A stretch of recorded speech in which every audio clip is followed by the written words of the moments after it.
Justement, en parlant de ces différentes révoltes entre guillemets, soulèvements qu'a vu le monde touareg, parce qu'il n'y a pas que dans l'Azawad qu'il y a eu des soulèvements depuis 1963.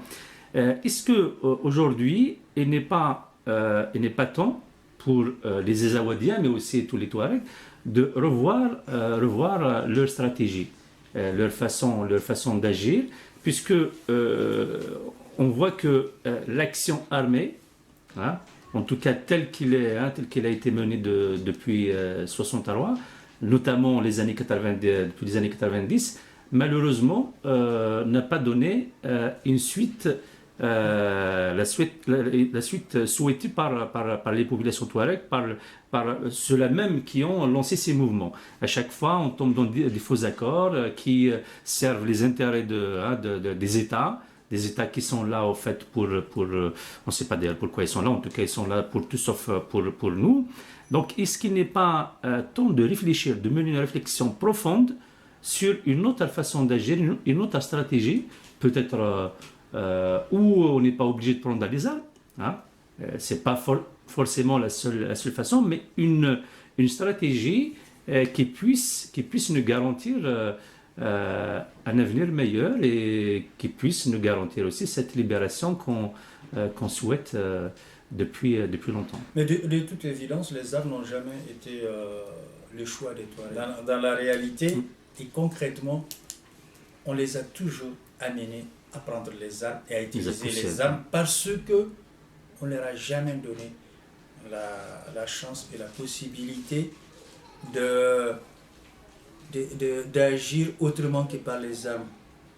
Quand les Touaregs prennent les armes, c'est parce que c'est d'abord dans l'intérêt d'autres. C'est évident. Donc les Touaregs n'ont jamais pris d'armes parce que c'était leur propre choix. Par contre, ils ont toujours voulu demander à trouver des solutions. Et ils n'ont fermé la porte à aucune solution. Ce qu'ils n'acceptent pas et ce qu'ils n'accepteront jamais, c'est qu'on leur propose les mêmes choses qui les ont mis dans la situation où ils sont. C'est-à-dire des formules qui ne vont nulle part, des faux semblants de résolution, des faux semblants de décentralisation, de régionalisation. Qu'est-ce que ça signifie, la régionalisation ou la décentralisation dans des États comme le Mali, dans des pays comme le Mali, qui n'ont pas les moyens de leur propre centralisation à forcer leur décentralisation? Un pays de plus d'1 million de kilomètres carrés, dont les 2 tiers ont une densité de 0,1 habitants au kilomètre carré, où il n'y a ni école, ni route, ni dispensaire, rien du tout. Par rapport à un site surpeuplé où tout est à faire. Donc, nous ne croyons pas à des formules genre décentralisation, régionalisation. C'est quoi régionalisation poussée? C'est quoi décentralisation poussée ou avancée? Qu'est-ce que c'est concrètement? Alors, sans arriver à l'extrême, je pense qu'il y a des solutions, des formules à trouver et qui ne concerneraient pas seulement l'espace azawadien, qui concerneraient tous les autres espaces. C'est possible, on ne peut pas... je veux dire, aujourd'hui, dans ces États qui sont vraiment des États presque faillis, défaillants, c'est pas que le Mali seulement, c'est toute la sous-région. C'est tout l'espace francophone sahélien qui est assez défaillant aujourd'hui. Et la France est aujourd'hui au chevet de cet espace sans pour autant avoir les moyens de sa stratégie, de sa politique. Parce qu'il n'y a pas de vision, il n'y a pas de perspective. On dit qu'aujourd'hui, si vous touchez un poste malien, on vous écrase. C'est tout ce qu'on a comme réponse. Non, nous sommes prêts à nous asseoir clairement pour définir les contours d'un vrai accord de paix, les contours d'un vrai vivre ensemble. Mais qui ne serait le thème de l'échange aujourd'hui, il faut qu'il soit équilibré. Il faut qu'il y ait Bamako et Paris, mais aussi Alger, parce que c'est ça le triumvirat qui gère la question de Niamey, Bamako, Alger et Paris. Il faut qu'il y ait un courage politique qui dit ça suffit, nous avons utilisé toutes sortes d'artifices, ça ne marche pas, ça ne fait que des drames qui s'ajoutent aux drames. Asseyons-nous aujourd'hui pour essayer de trouver une solution et qu'on arrête de recruter ses propres interlocuteurs. Personne ne va nous imposer des dirigeants autoproclamés, autoparachutés. 1963, on a été trompé de la même manière. 1990, on a été trempé dans la farine de la même manière. 2012, on nous a joué les faux scénarios. Non. Pour s'arrêter au mieux, on va aller directement à un vrai débat sur la question de l'Azawad. Tout ce qui s'est fait a été fait.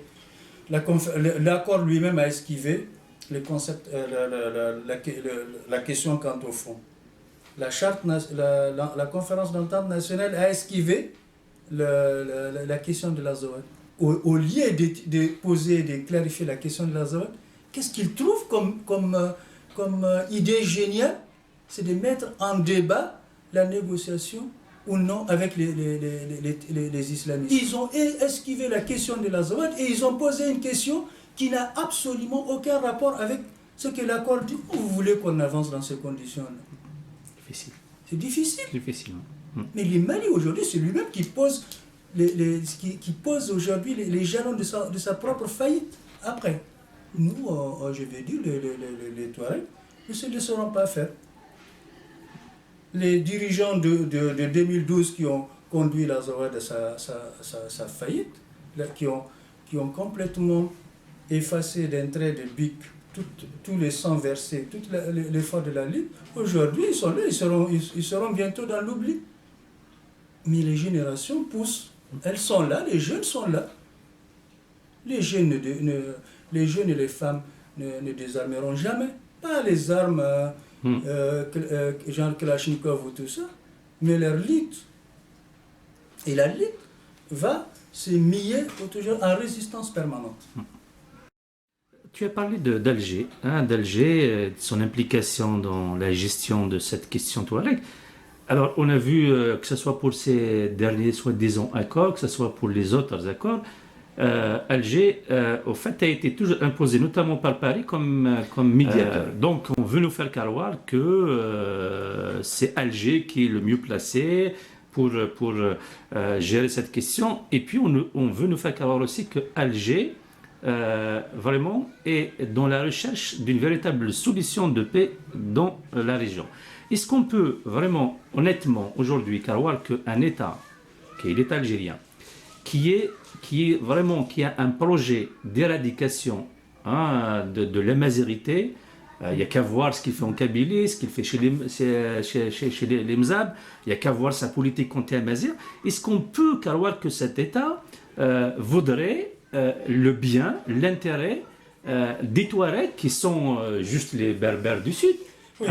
Est-ce qu'on peut vraiment croire en la sincérité de cet État? Moi, je vais être très honnête et dire simplement que la question n'est pas est-ce qu'Alger veut ou non le bien des Touaregs. C'est pas ça. D'abord, la question c'est plutôt l'intérêt d'Alger qui a ses propres problèmes, dont celui de ses communautés linguistiques différentes du groupe arabe, du groupe dominant, c'est pas le groupe majoritaire. Je ne dis pas que c'est le groupe majoritaire, c'est différents groupes Groupe majoritaire et groupe dominant, c'est deux choses différentes. Alors, donc, Alger a ses enjeux, Alger a ses intérêts. L'Algérie essaye toujours d'avoir la main sur ce dossier pour préserver d'abord ses intérêts. Je ne suis pas dans l'angélisme. Alger a toujours voulu, en raison de sa proximité avec l'Azawad, en raison de la continuité linguistique entre l'Azawad et le sud algérien jusqu'au sud libyen, etc. Et peut-être au nord, et certainement dans le nord de l'Algérie, Alger a toujours voulu préserver sa paix et sa sécurité. Sur ce plan, nous comprenons parfaitement les postures d'Alger. Par contre, là où nous sommes un peu déçus, c'est quand Alger, qui demande et qui obtient la médiation, et dont l'accord est signé sur le sol, etc., et qui est vraiment l'Alger qui est la marraine de l'accord, etc., c'est quand, au moment de mettre en œuvre l'accord, Alger devient un peu défaillant par rapport à Bamako. J'ai obtenu ce que je veux, j'ai préservé, j'ai posé les lignes rouges, mais après Bamako fait ce qu'il veut. À partir du moment où moi je limitais la casse, il ne faut pas que les Touaregs soient une tache d'huile, un exemple qui est un mauvais exemple pour les Kabyles, pour les Lemza, etc., pour les Touaregs, désolé. Et à partir de ce moment, Alger est tranquille. À la limite, lui, bon, c'est une affaire. D'ailleurs, ils le disent fréquemment, c'est une affaire entre Maliens. Avant l'accord, ce n'est pas une affaire entre Maliens. Une fois l'accord signé, c'est une affaire entre Maliens. On s'en lave les mains. Mais en fait, je ne crois pas que Paris ait une quelconque influence sur Alger. Alger a ses propres enjeux, ses propres intérêts. Je crois plutôt que Paris et Alger ont les mêmes appréhensions. Par rapport à la question Touareg, Paris et Alger ont les mêmes appréhensions. Il ne faut pas qu'il y ait les désordres dans la sous-région, etc., parce que le cas Touareg est un peu difficile. Et 5 pays sont confrontés au cas Touareg. Mais la réalité, c'est que les situations ne sont pas identiques. Elles sont loin d'être identiques. La contamination par rapport au nord, culturellement et politiquement, linguistiquement, identique au Touareg, c'est une autre chose. C'est vraiment une autre dimension du problème. Je pense que personne ne doit avoir peur de cette situation. Parce que si vraiment on veut la stabilité, si vraiment on veut des ensembles homogènes, il va falloir un jour penser à cette question et ça ne va pas tarder à arriver. Ça ne va pas tarder à arriver cette espèce de reconfiguration. Elle est indispensable, elle va arriver. Je ne sais pas, c'est pas avec notre génération, mais en tout cas, ça va arriver. Inévitablement, ça va arriver. Inévitablement, ça va arriver. Et ça peut même être une des solutions pour mettre fin aux extrémismes de toutes sortes. Voilà, donc pour moi, Alger défend défend ses intérêts. Défend ses intérêts. Ouais. Paris et Alger sont d'accord sur une chose. On ne veut pas le désordre dans la sous-région à partir du problème Touareg. Ça, c'est celui qui n'a pas compris ça, ça veut dire qu'il n'a rien compris. Et celui qui attend plus de Paris et d'Alger par rapport à ça, ça veut dire aussi qu'il n'a absolument rien compris. Je suis désolé des Touaregs ou des Maures ou des Azawadiens qui pensent que Paris peut faire quelque chose, ou Paris va leur faire quelque chose de plus, ou les aider à obtenir leur indépendance. Je suis désolé, ni Alger, ni Paris, ni personne ne va nous aider à obtenir notre indépendance. On ne s'inscrit plus, ou on ne s'inscrit pas simplement dans les grandes idées de décolonisation. Pourtant, nous sommes un cas une forme d'une décolonisation non aboutie, d'une décolonisation non aboutie. C'est un exemple type de décolonisation non aboutie. qu'on le veuille ou pas, c'est une réalité. Donc aujourd'hui pour la France, parce que la France, quand même, disons-le, militairement, c'est elle qui contrôle la situation de la région. C'est un message, à lui adresser aujourd'hui. C'est quoi? Pour la France? Pour la France, pour Paris, oui. Je pense que la France, aujourd'hui, fournit un travail remarquable de protection des autres forces internationales, de protection du Mali et de son armée, etc. La France a versé le sang au Mali. Beaucoup, ouais. Beaucoup. Nous sommes, je crois, entre 18 et 19. Voilà, c'est beaucoup. Beaucoup d'argent y passe. Ses partenaires ne font pas un grand effort pour l'aider, chacun pour soi, apparemment, selon ce que je vois. Alors donc, par rapport à tout ça, est-ce que Paris va poursuivre, continuer dans cette logique ou non? Mais je ne pense pas. Et je ne crois pas sincèrement que Paris doive aujourd'hui poursuivre dans cette route. Aujourd'hui,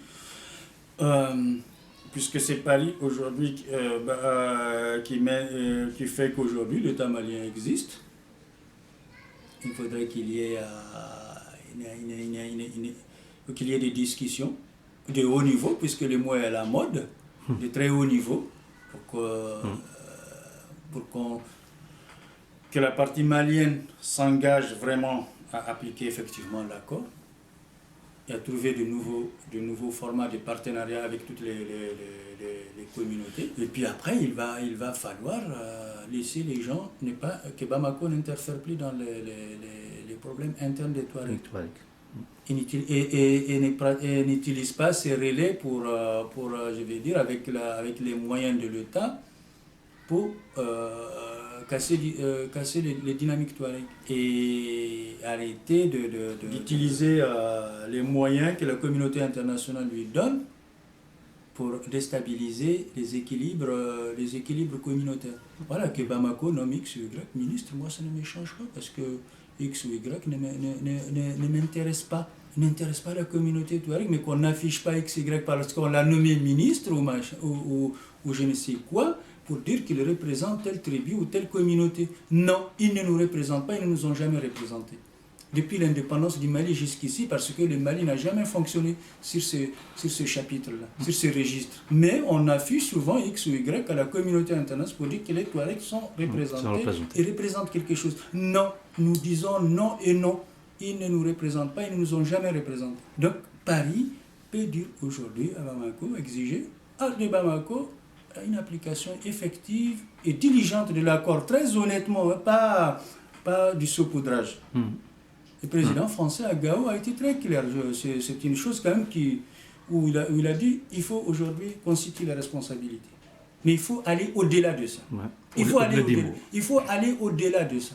Il ne suffit pas seulement de dire ouais, il faudrait que chacun assume ses responsabilités, mais en plus il faut qu'il y ait un diagnostic aujourd'hui du poids de Paris, de l'appui de Paris sur Bamako. Et qu'est-ce qu'on a fait Bamako pour résoudre ce problème?